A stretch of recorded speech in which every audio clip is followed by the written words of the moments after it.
I'm Nene Mahlangu. I'm a multidisciplinary artist. I am an entrepreneur, and I'm just a lover of beautiful things.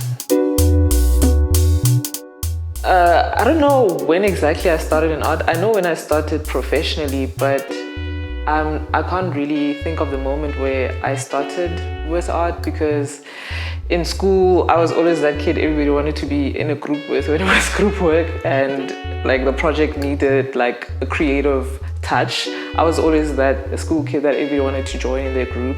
And even when I was a child, I was just like expressing myself creatively a lot through dance, through singing, you know, and I failed dismally in acting, but I think I found my love for visual art much later in life, and that's when I started to take it seriously. My greatest artistic influence lately has been the fashion world.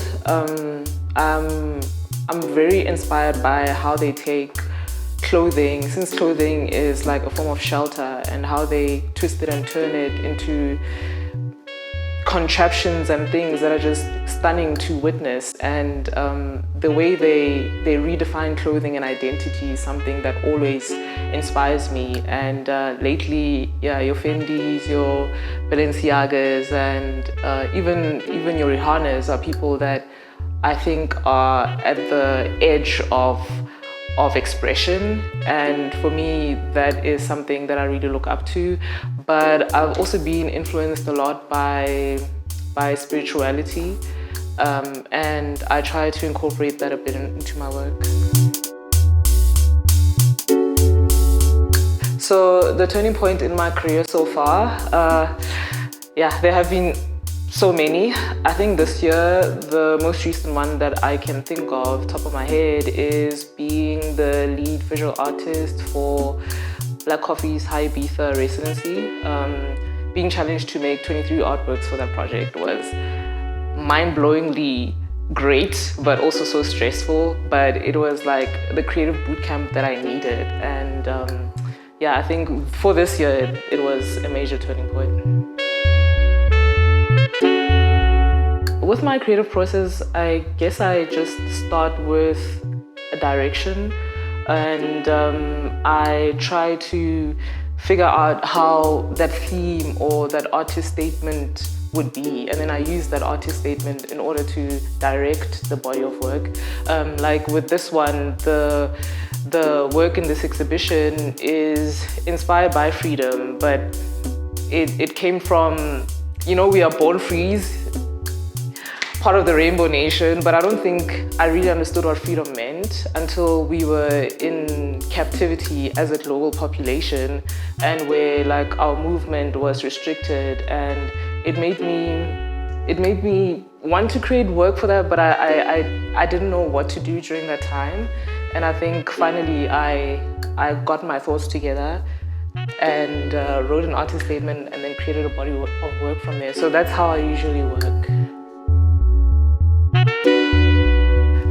Be free. The three words that come top of mind is blue, ocean, sky.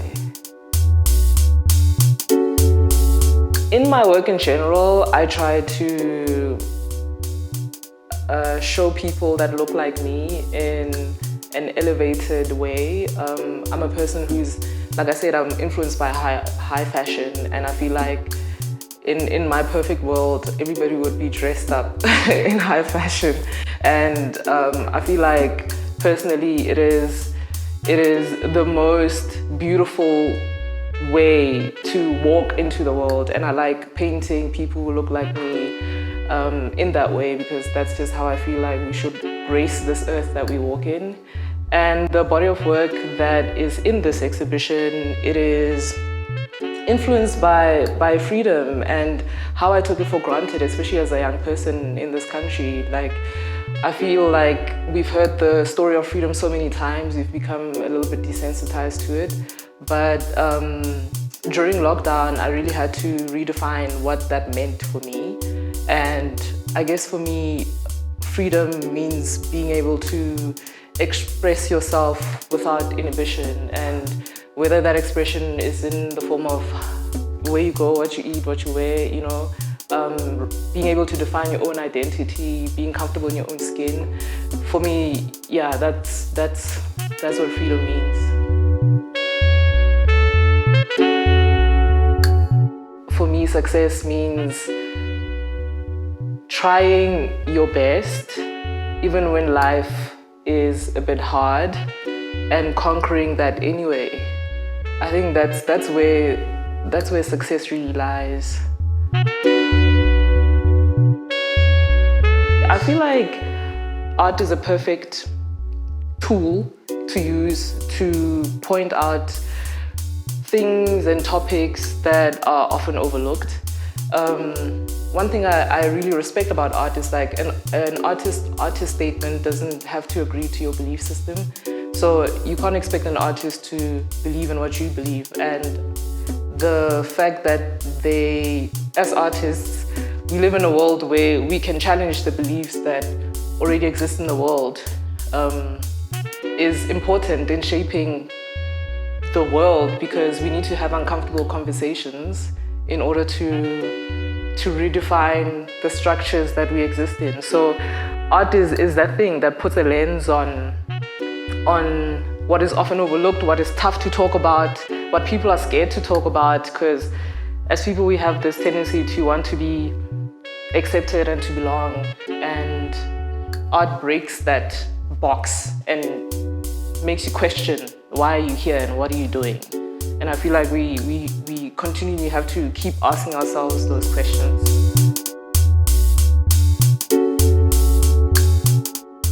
So my favorite piece in this exhibition is called Sitting Back Full of Dreams. I first of all like how brave I was with how I approached the color, because blue is the main theme of this entire body of work, and I love how I placed the figure in an environment of escape, and I think that's where I lived during lockdown, like in a mental environment of escape, and like my Garden of Eden of escape, and yeah, sitting back, dreaming and looking fly. I feel like that's just how I roll.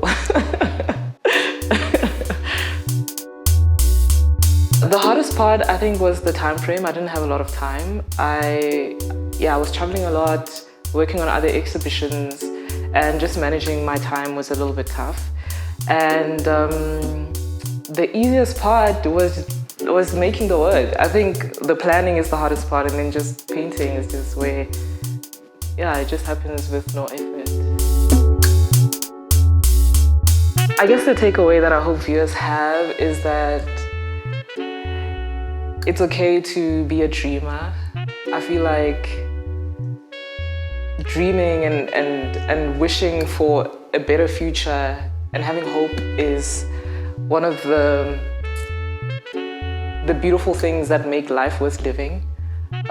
Being hopeful, you know, imagining where you could be, where you could go, how you could be, you know, is a state of mind we should never kill. We should always keep our dreams alive. We should always escape in our minds and recreate our present and think about our futures and how we can paint them. So yeah, just dreaming is important. It shouldn't end in childhood. It should always be with us. The biggest lesson that I've learned so far is to try my best, even when something feels challenging, to commit and see anyway where it ends up. Yeah, like I shouldn't cower away from a challenge. I should go face like head on into a challenge. That has made me stronger, and I'm definitely going to keep doing that.